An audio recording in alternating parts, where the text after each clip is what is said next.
I mean, no player from college is coming out of into the pros like You that. mean online GMs telling everyone that no, it wasn't worth it. No, it's the worst.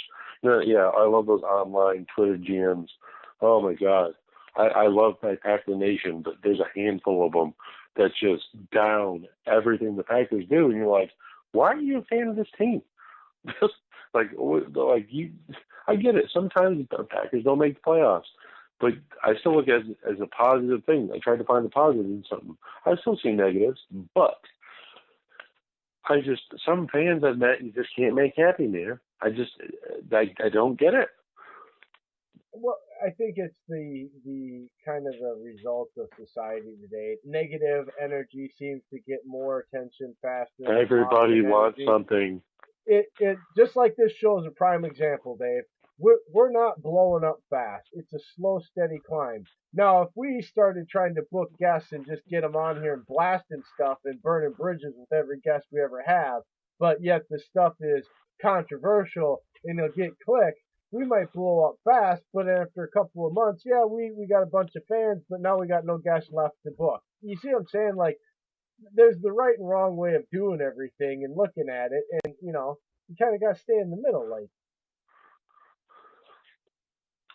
I try to stay biased on that, but man, I'm amped for this season. I can't seem to stay biased because of the fact that Gutekunst went out.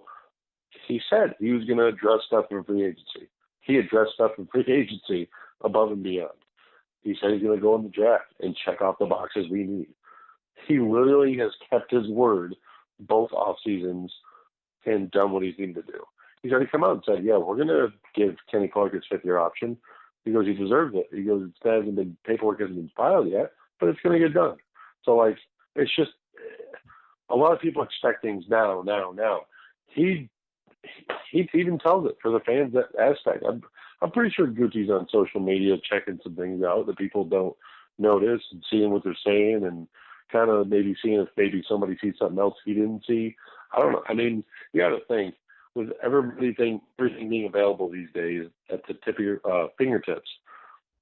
I really do think Gucci is done far and above what anyone expected him to do in Green Bay. Like last year, he had to ride out to the McCarthy wave. He had a bunch of injuries, and the fact that he still had a core bulk of young players there, and we only needed a couple holes to fill this year. Everyone thinks we have like 15 holes, Jay. I don't get it. Like, we didn't have 15 holes. Dave, no, I'm gonna have to disagree with you there. When this team, when we ended the 2018 season, this team was crap, Dave. It was crap. Now what happens is when you add the players you do, the players that aren't capable, like when Fackrell's your leading sacker, that defense is crap. Well, It turns you can't Kenny control Clark. injuries, man. That's something they kind of had too. Yes, but at the same time, the injuries, there wasn't any depth there now, and that's the problem. Is now what's happened is when you go out and you spend in free agency, and you still had all those guys that were starting roles now. Now you have experienced depth because Fackrell, you don't want him. He might not make this team, quite honestly, because he's going to be a fourth string rotational outside linebacker. That's what he's going to be. They have rebuilt this team in a fashion that has been very popular over the last few years, and people aren't paying enough attention to it. They're acting like, and I don't mean to disagree with you so harshly, but there was a lot of everyone holes has here. opinions. You're good. Goody did a very good job of filling these holes. I mean, Cole Madison coming back gives him the ability to trade away and move up to make sure that he gets Darnell Savage, quite honestly, because otherwise he needs to go and get another offensive lineman. Jenkins too. I mean, he still did fill that checkbox. Right, but Cole Madison fills a body that now you don't need a fourth-round pick to go fill another body. You got to look at it a month ago, though. No one knew Madison was coming back. No one. No. Like, he came up out of nowhere for that. I'm just saying, I'm not giving him credit for the Madison thing. I'm just saying that Madison is part of the equation, and his deciding to come back helps this team fill holes that were there, and gives them the luxury to go out and get that's what one. They got 8 players. I agree there was holes. I just don't think there was many as people still think. I thought there wasn't as many holes. I guess that's just you me. end up with well, look at it here. You had a problem at guard. All right. You end up with 3 guards now. 3 guard tackle, basically, because they're always swing guys, 2 swing guys, right? So you go from needing guards to having 3 come into the team in this offseason. Just think about it. Let's break this down real quick, right? So you need 2 guards, you're saying for sure, and you end up with 3, so you end up with an extra one that you said you didn't need. And they can play tackle too. You needed 2 pass. You needed 2 pass rushers, right? You end up with 3. Okay, so you end up with an extra one. We needed safeties. They end up with 2 of them. Okay, they needed another corner depth because of it. Well, they ended up with another corner for depth. You see what I'm saying here? Like, no, I got you. I see what you're saying. Like, all these holes, there was a lot of them, but they've been filled. Therefore, we really need to give Goody his credit here, because, like, breaking it down here, there's still, like, there was a lot of holes, Dave, but he has absolutely done a hell of a good job addressing them when you stop, because nobody's taking the big picture right now and looking at how those pieces got filled in, because it's happened over such, we're so ADHD in society now. And we need to remind people that are out there bitching. He's done a hell of a job. I mean, we're going to give grades out here. We got about 8 minutes left. In the last few minutes, we'll give out our final grades here, after all this discussion. But, I mean, I just wanted to emphasize that, yeah, there absolutely was a decimated roster. And he has done what was expected and turned this roster right the hell around and got it ready for contention without even having, the off season and everything being done yet. Nope. And actually, there's still, I think there was one move to really make. I know we were talking about Jones and Burks, inside linebacker, but he'd only cost about $4 to $5 million. Just saying, Zach Brown, I think, would be an awesome addition. I mean, I know it probably won't happen, but still, Gutekunst is the type of GM to roll the dice on it. Or any other veteran at this point. I still believe that there's 2 or 3 veteran players out there that are, let's say, between 27 and 30 years old that Gutekunst is going to add to this team before the first preseason game. Boston and Barry, I think, are eligible.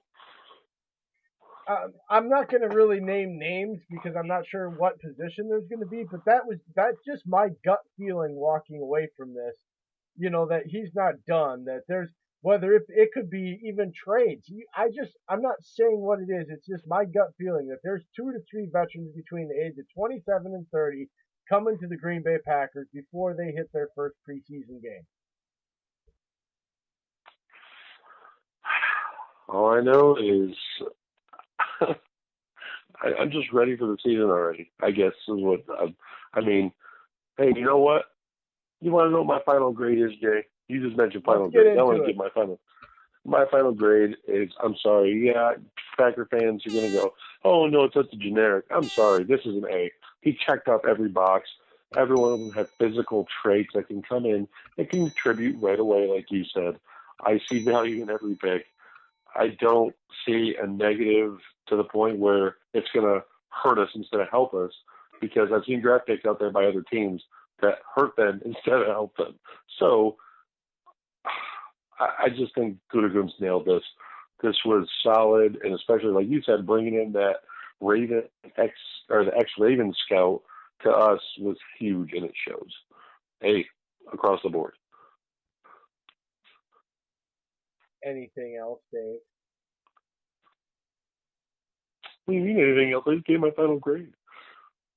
Okay. That's it. That's your final grade. Hey, it was not A minus, A plus, A. Look, solid.